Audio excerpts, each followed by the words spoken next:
Hello there, kids. Today we are going to talk about agriculture. Okay, what is agriculture? Ano nga ba ibig sabihin ng agriculture? Agriculture is the science or practice of farming, okay, including cultivation of the soil for the growing of crops and the rearing of animals to provide food, wool, and other products. Ano nga bang ibig sabihin ng rearing? Ibig sabihin niyan is basically to provide what animals can give us. Okay? For a reason yun, kumbaga. It's like we are taking care of animals. For what reason? For this farm animals. For cows to give us milk. For cows to give us meat. For chickens to give us eggs. Diba? So, yan ang ibig sabihin ng rearing of animals. Okay. So then again, agriculture refers to the science or practice of farming. Siguro this are basic example of farming. You should already know what farming is, 'di ba? So na. Including cultivation of soil, ibig sabihin you are basically doing things to certain procedures to soil to make it better for planting, better for growing crops nga, fruits, vegetables and such. Okay? Farming. Farming is the act or process of working the ground, planting seeds, and growing edible plants. What do you mean by edible? Yung pwede nyong kainin. Alangan naman you're going to grow something there that you cannot eat. What's the point of that? What's the point of farming? Then hindi nyo pala makain. Diba? So, useless. And growing edible plants. Dapat lang talaga na that you can consume it. You can also describe raising animals for milk or meat as farming. Yun na yung kanina na na-explain kong term. Okay. Farming is a great way to describe the lifestyle and work of people whose jobs are in the agriculture industry. Like sila, mga farmers. They are working hard. Yang sila, nakita niyo yan dito? Without them, if no one will do this, you won't be able to have rice right now. Wala kayong kanin. Okay? So you should think, aside from thanking God, you should also thank those who are working hard to provide rice for you.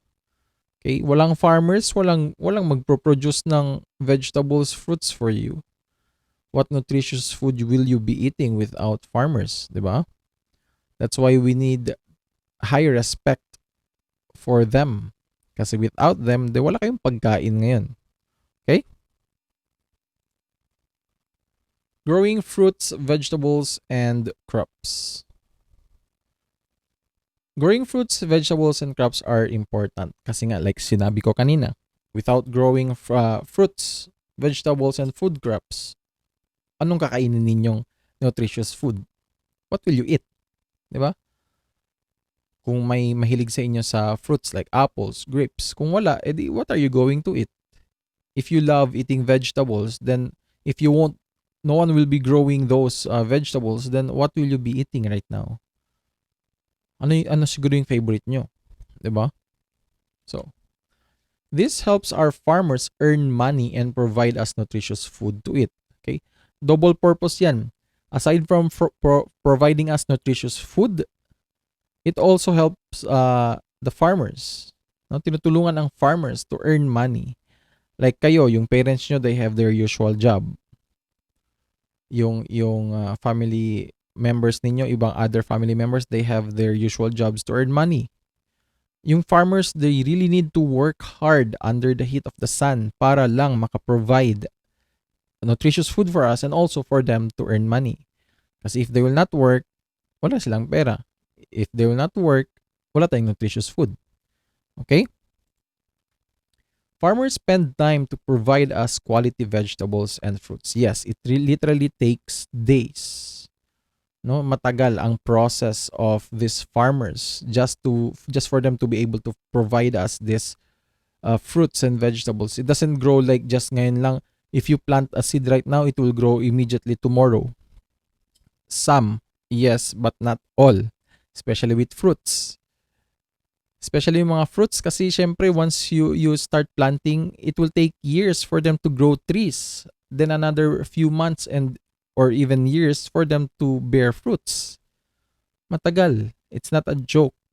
Okay? Hindi joke yung entrepreneur getting into an entrepreneurship which deals with yan na nga mga fruits and vegetables kasi matatagalan yan. Then what if you are in a place like for example what we're experiencing right now, rain, no? Tapos umulan, binaha, nasira yung mga vegetables ninyo. Yung mga fruits ninyo because of strong winds, nahulog, nasira. Say bye-bye to supposedly money sana for you, income, 'di ba?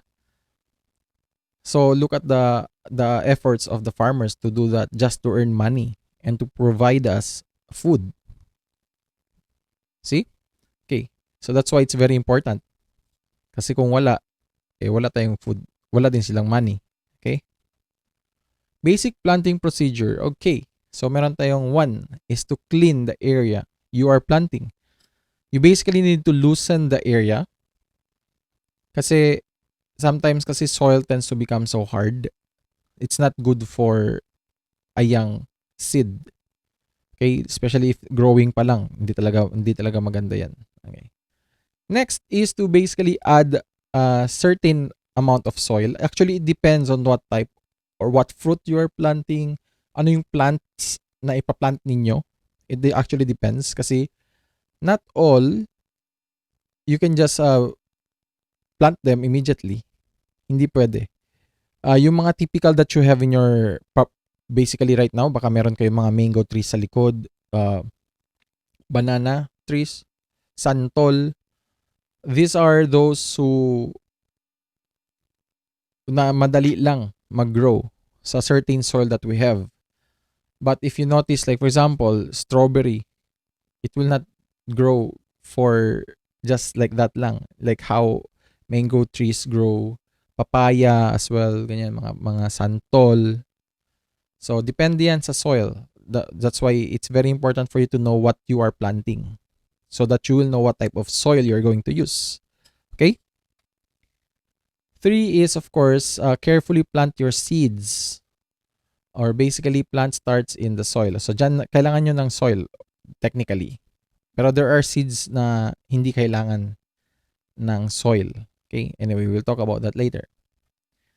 Next is watering. Kasi kailangan. Basically, you need to water the seed. Kasi kung kayo, for example, kayo, you are a person, you are a living thing, and you don't have water. Paano yan? What do you think will happen to you if you won't have water at least for a day man lang?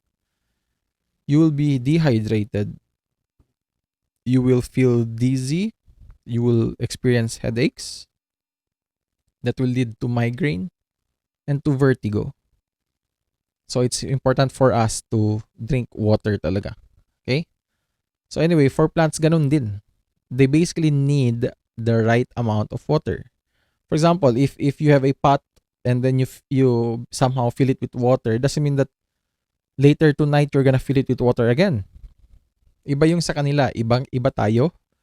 We are different from plants. Okay? As long as the soil is still wet, okay pa yun. Okay?